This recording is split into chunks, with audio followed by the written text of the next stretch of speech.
हरे कृष्णा। गीता अमृतम में आप सभी का स्वागत है। तो हम आ गए हैं भगवत गीता अध्याय 6 श्लोक क्रमांक 6।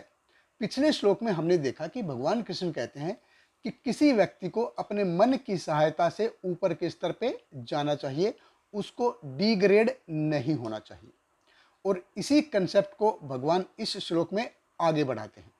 तो भगवत गीता अध्याय 6 श्लोक क्रमांक 6 भगवान कृष्ण कहते हैं, बंधुर आत्मा आत्मनतस्य येन आत्मा एव आत्मनताजिते अन आत्मन तु तत्शत्रुत्वे वर्तेत आत्मा एव शत्रुवत।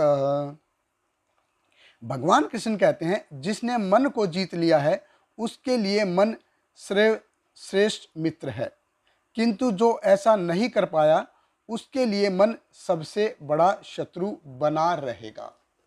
देखिए, हम देखते हैं कि कोई व्यक्ति मन की मदद से ऊपर के स्तर पे जा सकता है, उसको प्रयत्न करना चाहिए मन की सहायता से ऊपर के स्तर पे जाने का, उसको अपने आप को डिग्रेड नहीं करना चाहिए।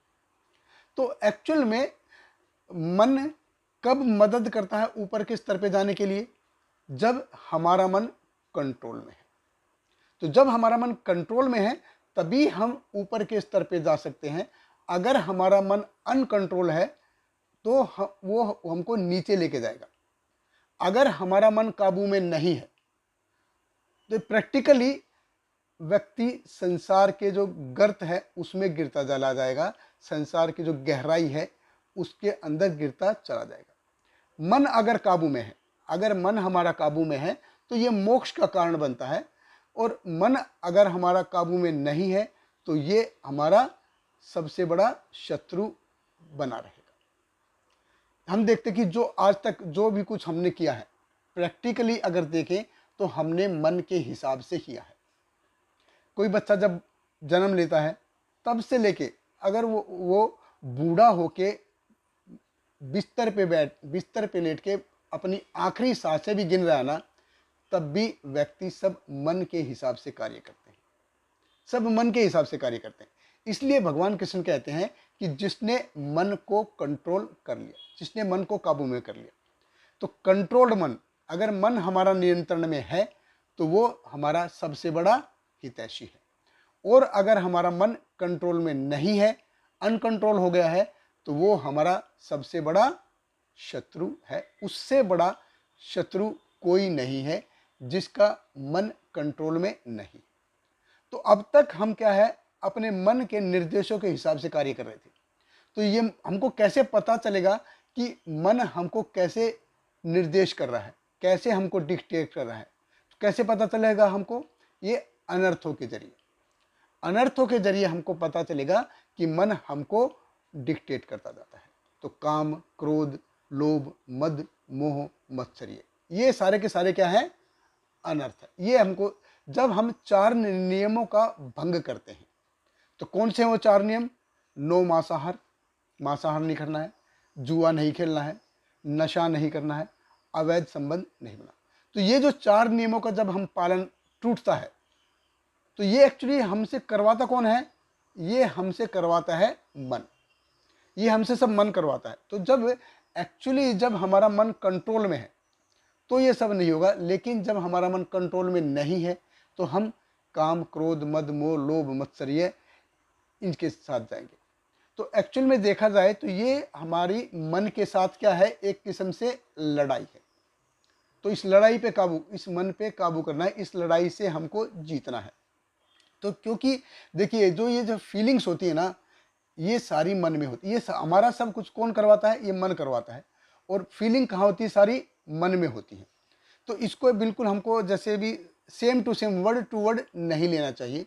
जैसे कबीर दास जी अपने एक दोहे में कहते हैं कि माला फिरत जुग भरा, फिरा ना मन का फिर, कर का मन का डाल दे, मन का फिर। कि माला फिरती हो, आपको जुग बीत गए हैं, लेकिन आपका मन जो है वो बदला नहीं है। तो हाथ का मनिया छोड़ के और मन को फिराने में लगो। ये बात सही है, लेकिन इसको बिल्कुल ये अच्छी समझ के लिए है, इसको वर्ड टू वर्ड नहीं लेना चाहिए। क्योंकि जब तक हम हाथ का मनिया नहीं घूमेगा, मन का मनिया नहीं घूमने वाला। तो हाथ का मनिया घूमना, मन का मनिया घूमना ये श्रेष्ठकर है हाथ के मनिए से। लेकिन जब तक हाथ का मनिया नहीं घूमेगा ना, मन का मनिया नहीं घूमने वाला। देखिए मन हमारा कैसा है, जैसे छोटा बछड़ा होता है ना, एक गाय का बछड़ा होता है, अगर वो अच्छे से खाएगा पिएगा तो एक दिन बड़ा होकर तगड़ा बैल बनेगा।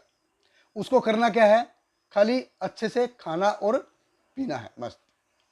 तो ऐसे ही हमारा मन है, उसको हम खिलाएंगे पिलाएंगे पिलाएंगे तो वो बड़ा होके, अगर हम उसको पहले से समझाएंगे, अगर मन को हम पहले से समझाएंगे तो ये हमारे काबू में रहेगा।